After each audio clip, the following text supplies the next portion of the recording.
Hola, ¿qué tal? Bienvenidas y bienvenidos a su programa. El día de hoy tenemos el privilegio de recibir en este programa a Cuauhtémoc Mendoza. Cuauhtémoc, bienvenido. No, al contrario, Raúl, muchísimas gracias por la invitación. Me siento muy contento de estar aquí con ustedes. Muchísimas gracias también al Centro Carbonell por darme la oportunidad de platicar con ustedes y bueno, ir intercambiando estas ideas. Muchas gracias. Cuauhtémoc es un brillante abogado. Actualmente es director de Asuntos Jurídicos de Cooperación Internacional en la Secretaría de Relaciones Exteriores y toda su carrera profesional ha sido enfocada al ámbito del derecho internacional.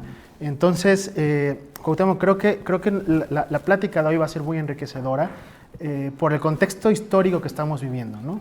El COVID el año pasado pronunció y un poquito también aumentó el impacto de las redes sociales, de la globalización en el mundo. ¿Cuál crees que sea el papel de los jóvenes, sobre todo de los jóvenes abogados, en este momento tan relevante para la historia de la humanidad? Bueno, primero muchísimas gracias por las flores. Pues en efecto, me dedico al derecho internacional público, muy enfocado a la cooperación internacional. Y pues sí, estamos en un cambio de paradigma. O sea, la pandemia del año pasado y todavía lo que va de nos orilló a un mecanismo y a una realidad que no conocíamos. Y el papel de manera virtual en un mundo cada vez más globalizado hizo que de cierta manera los enfoques y el empuje de los jóvenes fuera cambiando. Y lo vivimos día tras día. O sea, hoy podemos tener reuniones de trabajo que pueden ser por una llamada por Zoom, por ejemplo, y ponernos de acuerdo con una minuta digital, cosas que antes no se podían realizar. Y eso es solamente en un punto de vista trabajo. Pero ahora si nos vamos desde el otro lado, desde la formación de los jóvenes, y es que es brutal el cambio. O sea, siempre estuvimos acostumbrados nosotros, estudiando en una manera tal vez muy rígida, muy arcaica de aprender, memorizar, cargar la mochila llena de códigos, de libros, y nos enfrentamos a una realidad muy distinta en la cual una pandemia nos orilla a quedarnos en casa, a ver por nuestra familia y a conectarnos frente a un monitor y empezar a desarrollar nuevos skills, nuevas maneras de irnos involucrando en un mundo, como digo, cada vez más globalizado, intercambiar ideas. Y eso hace una ventaja extraordinaria en la cual ya no solamente vas a socializar con un compañero que vive a 2 colonias de distancia de la tuya, sino si nos vamos a un enfoque meramente México, tienes un compañero que puede estar en Tamaulipas y otro que está en Zacatecas y otro que está en la Ciudad de México.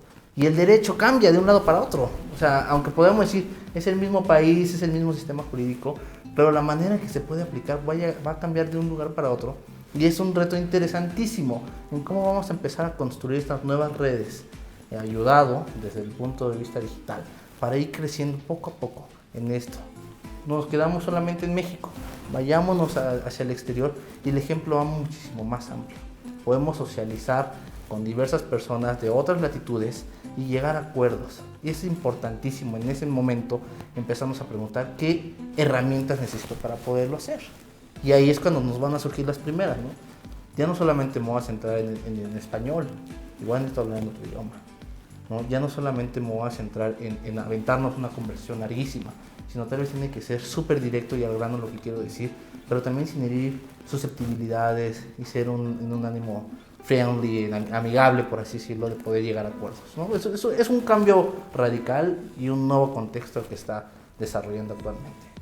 Oye, Cuauhtémoc, ahora que mencionas esta apertura, digamos, a la globalización, aterrizando en la materia jurídica, en la materia del derecho, ¿tú consideras que nuestro ordenamiento jurídico, nuestro sistema jurídico, está preparado para, primero, aceptar estas ideas que pueden venir del exterior y, segundo, para adecuarlas a nuestra realidad tan particular y tan peculiar que tenemos en México?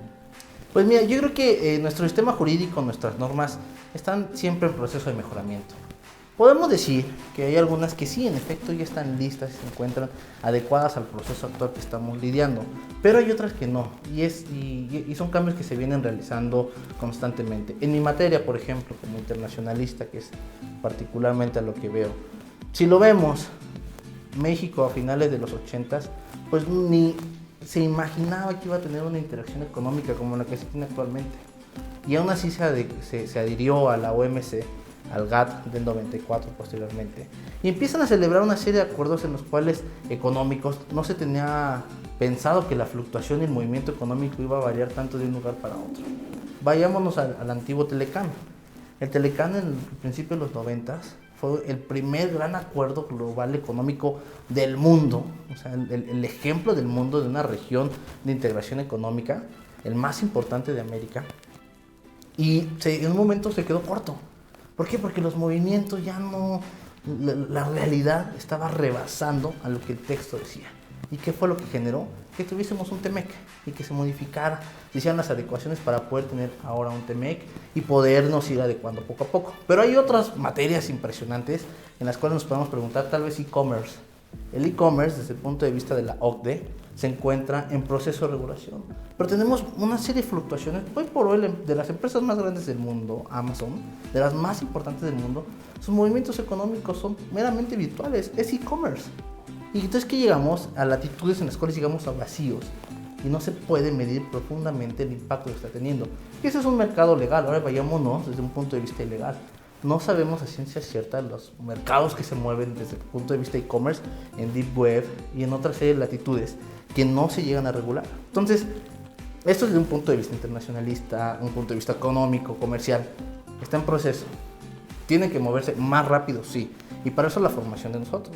Ya no nos debemos de quedar solamente con lo básico, sino es empezar a ver cómo adecuar no la vida del ser humano al derecho, sino ir adecuando nuestro derecho a la vida del ser humano. Esto desde el punto de vista de acá, de esta cancha. Pero yo sé que tú eres especialista en derechos humanos.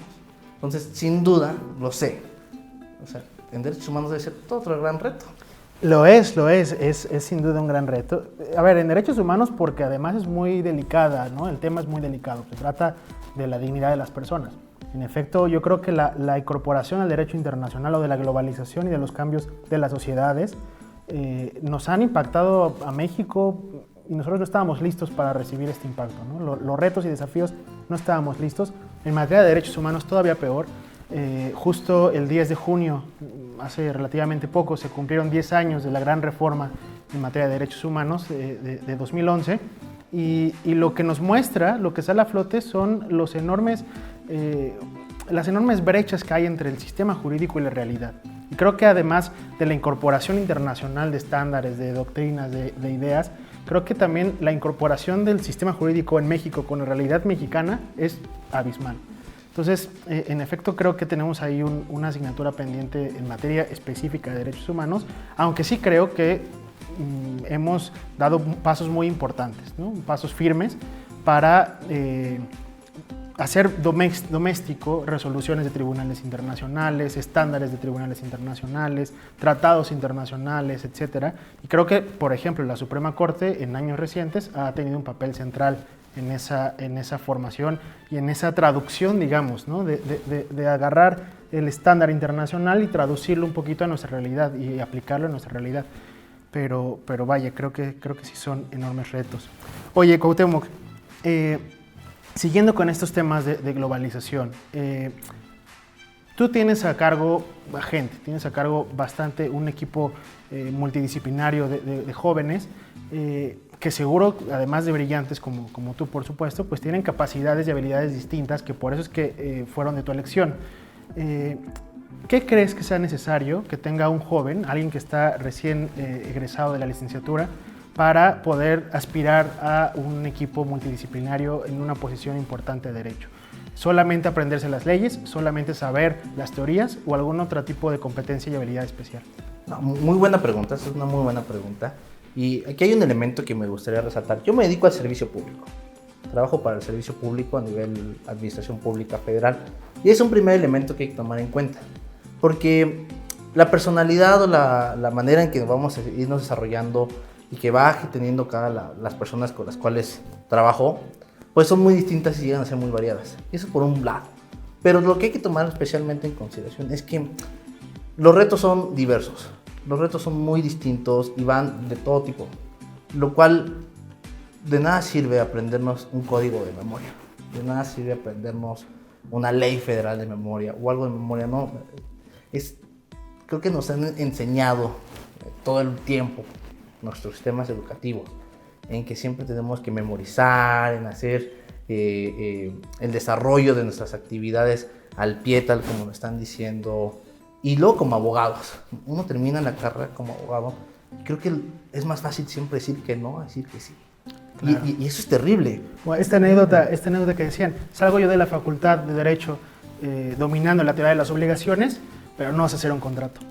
No, el contrato ya sí, pero la teoría de las obligaciones te la digo. Sí, no, y te la sabes de memoria. Luego le dices, oye, bájamelo a un nivel de prepárame un convenio, prepárame un contrato, prepárame un adendum, y se pierden y no saben. Entonces siempre es más fácil poner peros. No, es que pero. Y creo que un elemento esencial como jóvenes, como gente trabajadora, esencial para el desarrollo de nuestra profesión y de nuestra vida diaria es 2 elementos. Uno es el make it happen y siempre pensar out of the box. O sea, si yo siempre me quedo con un no, ya sé que va a ser que no. Pero yo también debo de pensar cómo puedo tener los elementos para que eso sea un sí. O cómo puedo generar que sea que sí. Cómo puedo tener una nueva estrategia. Si ya sé que esta estrategia no me va a permitir para desarrollar un proyecto que tengo que desarrollarlo, tal vez esa no, pero si le doy la vuelta por acá o si pienso por acá, tal vez podría funcionar. Y es algo que, de nuevo, desde mi cancha lo he visto muchísimo. Me ha llegado a pasar que me he reunido con diplomáticos, con embajadores o con ministros o viceministros y tenemos un conflicto, ¿no? En la cual la aplicación de nuestra norma pues, es muy distinta a la suya y tenemos que aplicar para desarrollar tal proyecto en particular. Y entonces, para el interés de mi trabajo, para el interés de mi país, que es lo que estoy haciendo como funcionario público, pues tengo que buscar la realización de ese proyecto. Y no debo dejar que se me caiga. Entonces, mi equipo, la gente que está conmigo, los que trabajamos en esto, siempre debemos buscar, ya sé y adelantarme que esto me puede causar temas que no se puede tal vez realizar de este lado. Pero si de una vez llego con una propuesta muy soft, en la cual le digo, así sí se puede, y lo podemos realizar así, y sale bien, es otra magia, es algo muy distinto. Eso por un lado es importantísimo siempre. Pero siempre cuando sea legal, ¿no? Buscar el cómo sí. No, obvio. No, claro, sí, no, claro. no, sí, no, obvio. Sí. Hay que aclararlo porque... No, sí hay que aclararlo, sí, no. Siempre y cuando sea legal, hay que decirlo, ¿no? Hay que explorar las posibilidades y las vías legales para poder realizar los proyectos, no solamente desde un servicio público, también desde un punto de vista de litigio privado o en la academia, en el desarrollo de las aptitudes. Siempre hay que pensar out of the box, no hay que quedarnos solamente con lo básico. Eso, y también me encanta la gente que es súper echada, que le echa muchísimas ganas, pero en su forma de ser, que no son cohibidos, porque por eso somos abogados, y el abogado es un ser social. Por naturaleza tiene que estar platicando, conversando, buscando acuerdos, buscando llegar más allá. Entonces, me encanta la gente con una actitud súper positiva. Creo que es esencial. Oye, Cuauhtémoc, yo sé que tú has viajado mucho, independientemente de que tu área de especialización profesional haya sido el derecho internacional, también eres una persona que disfruta de los viajes, ¿no? Un viajero por excelencia. Conoces más de 20 países, supongo que todavía te quedarán otros más en la lista. ¿Cuál tú verías que es la ventaja en la formación humana, pero también profesional, de los jóvenes en los viajes? Además de lo divertido, lo nuevo, etcétera, ¿qué nos puede ayudar para ser mejores profesionistas un tipo de viaje o un intercambio académico inclusive? Otra muy buena pregunta, es que es muy buena pregunta. Pues yo sí espero llegar a conocer muchísimos más lugares, porque ya conocer a un lugar, aun sea de turismo, te cambia tu realidad. Entras a un lugar y sales distinto. Y yo he pasado por distintas etapas saliendo del país, tanto desde el punto de vista académico, estudiando, tanto como un punto de vista profesional y como turista. Y turista desde me voy con mochila al hombro hasta me voy con un plan tal vez un poco más holgado. Entonces, son distintas las realidades que vas teniendo. Pero algo que debo decir que cambió muchísimo la manera en que me he desarrollado profesionalmente y académicamente fue el poder haber estudiado fuera del país. El haberme formado por un periodo de tiempo fuera. Conocí otra realidad, conocí otra latitud, conocí otra gente, otra manera de ser, otras costumbres y otra manera también de entender el derecho. Y eso es importantísimo y valoro muchísimo que el Centro de Estudios Carbonell tenga y auspicie a los jóvenes que busquen y hagan esto. Entonces, es regresar siendo otro totalmente. Y ya desde otro punto de vista, es una realidad muy fuerte, o es un escenario muy fuerte el llegar a ciertos países. Como mexicanos y latinoamericanos, creo que la tendencia siempre es buscar ir como a los países del norte o de Europa. Y claro, evidentemente están increíbles y conoces muchísimo y la pasas bastante bien. Pero luego también, cuando sales un poquito de esa esfera, como mexicano y latinoamericano, visitas otros países en los cuales las condiciones no son iguales. Llegas a ver otro espejo de México y hasta te sientes más orgulloso de ser mexicano. He convivido con gente de países hacia abajo y me presento, digo, soy mexicano. No sabes la cara que se les ilumina al escuchar que es mexicano. Y es como, y no por la fiesta, que obviamente somos buenísimos por la fiesta, o no por este ánimo, no, sino por el que dicen, es que ustedes han hecho unas cosas impresionantes. Son mexicanos. Y es otra realidad. De este comentario que nos haces, yo quisiera sacar dos cosas, digamos, dos temas, como anotaciones. La primera es que también mucha gente piensa que estudiar en el extranjero es muy difícil, muy caro, casi imposible. Y la verdad, digo, estarás tú de acuerdo, que hay muchas opciones. Quien quiera esa oportunidad la encuentra porque hay becas.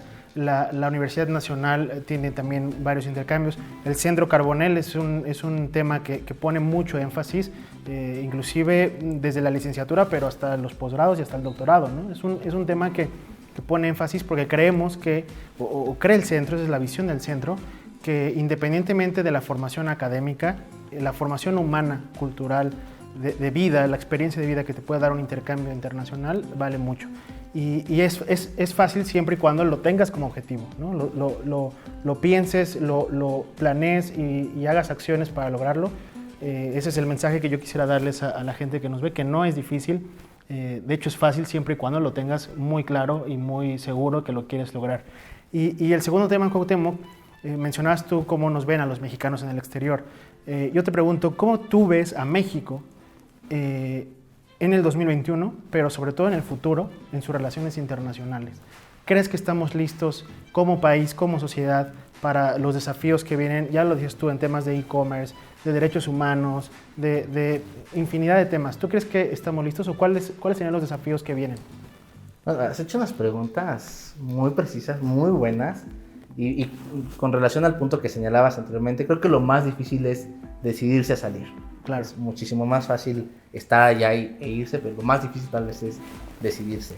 Y respecto a la segunda parte, pues yo puedo decir que estamos en transformación. Estamos actualmente en un proceso, México como país, en que nos falta, evidentemente, mejorar en muchísimos campos. Pero creo que estamos en el camino, en un proceso en el cual la pandemia nos vino a cambiar muchísimo a todos, pero también irse adecuando a otras realidades y a un mundo cada vez más globalizado. A mí lo que me gusta muchísimo es que formamos parte de una región latinoamericana, además de una región de América del Norte, de una región centroamericana, de una región del Caribe. Y tradicionalmente creo que México se había en los últimos 20 años enfocado muchísimo en mirar solamente hacia Estados Unidos, tal vez hacia negocios con Europa, que es muy bueno, pero también esa idea de que pertenecemos a un bloque también lo es. Y lo decías precisamente en el momento en que empiezas a ver tu región, empiezas a valorar que formas parte de otras latitudes, eso es muy bueno. E ir empujando hacia allá creo que es lo ideal. Somos parte de una región, compartimos una misma realidad, somos compañeros de viaje. Y creo que lo importante es que de manera conjunta vayamos creciendo. Nos falta mucho, nos falta no solamente a México, como región nos falta, pero en el camino estamos. Poco a poco, a tracto sucesivo, no solamente en derecho, sino en todas las otras áreas en las cuales nos vamos a involucrar, lo vamos generando. Y ahí la importancia de tener profesionistas que, lo vuelvo a decir, que piensen out of the box. No quedamos solamente con lo local, con lo cerrado, con lo que vemos aquí, no, sino tenemos que, eso está muy bien, qué bueno, pero vamos a compartirlo y tomar lo mejor de fuera para poder generar más y más y más. Creo que eso es lo ideal, ir apuntando hacia allá. Vamos en ello. Nos falta, pero vamos en ello. Pues Cuauhtémoc, muchísimas gracias. La verdad es que ha sido un placer conversar contigo. Nos has dado muchos temas importantes y reflexionar como profesionistas, como país, sobre todo, como región inclusive, lo mencionaste muy bien. Y bueno, pues agradecerles su tiempo. Muchas gracias por por ver este nuevo episodio y nos vemos pronto en este su programa para seguir conversando, para seguir enriqueciéndonos, para seguir debatiendo sobre los temas que nos hacen mejores profesionistas, pero mejores personas.